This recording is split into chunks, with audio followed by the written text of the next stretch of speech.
আল্লাহ রাব্বুল আলামিন বললেন, আমার বন্ধুর চরিত্র ফুলের মতো পবিত্র, এটাতে বলাতে কোনো অবকাশ নাই, সন্দেহ নাই।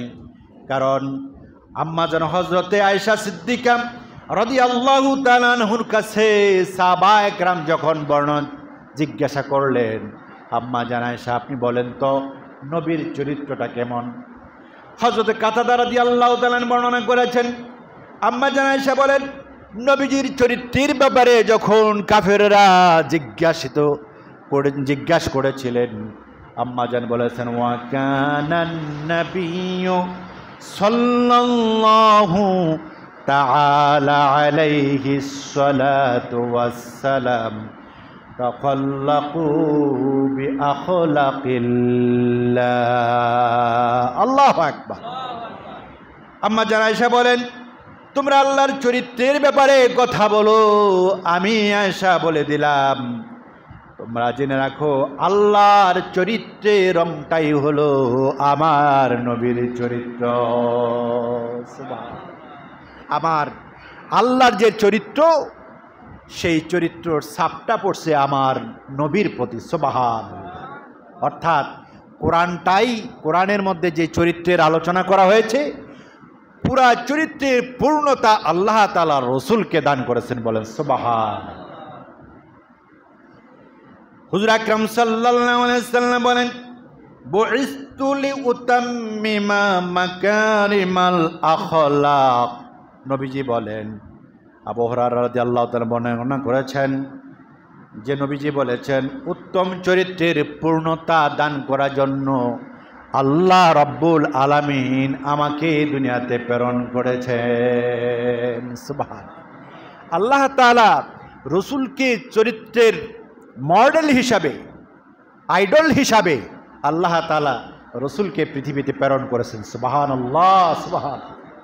তাহলে সেই চরিত্রের ব্যাপারে, সেই নবীর চরিত্রের ব্যাপারে কারো কোনো বাজে মন্তব্য থাকতে পারে? কি আওয়াজটা বলেন, পারে?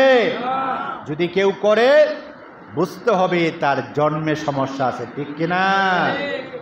প্রিয় ভাই সব, এটা আমার কথা না, কোরআনুল কারীমের এই সূরাতুল কলামের শেষ আয়াতের দিকে গিয়ে আল্লাহ রাব্বুল আলামিন বলেছেন, আমার নবীর চরিত্রের ব্যাপারে, আলেমদের চরিত্রের ব্যাপারে কেউ যদি কুচ্ছা রটায় বাজে মন্তব্য করে, রসুল জেনে রাখবা তার চরিত্রের ব্যাপারে, তোমার চরিত্রের ব্যাপারে যদি কোনো কটূক্তি করতে থাকে, বা আলেমদের ব্যাপারে বা আল্লাহর বন্ধু যারা তাদের ব্যাপারে, রসুল তুমি খবর নিয়ে দেখবা এই মানুষগুলোর চরিত্রের মধ্যে, এই মানুষগুলোর জন্মের মধ্যে সমস্যা আছে।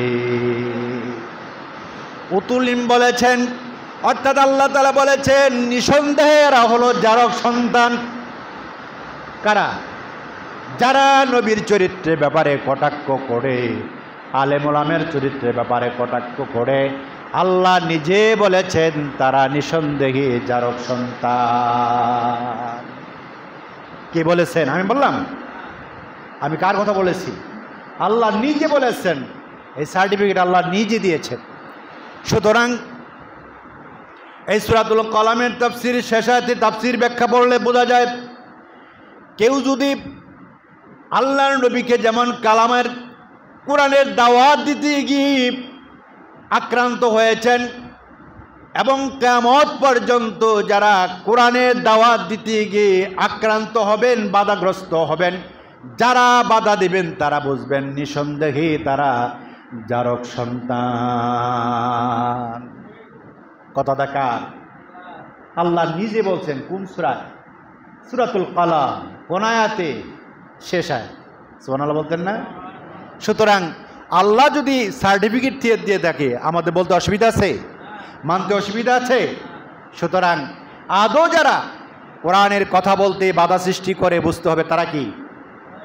আওয়াজ দেন। তারা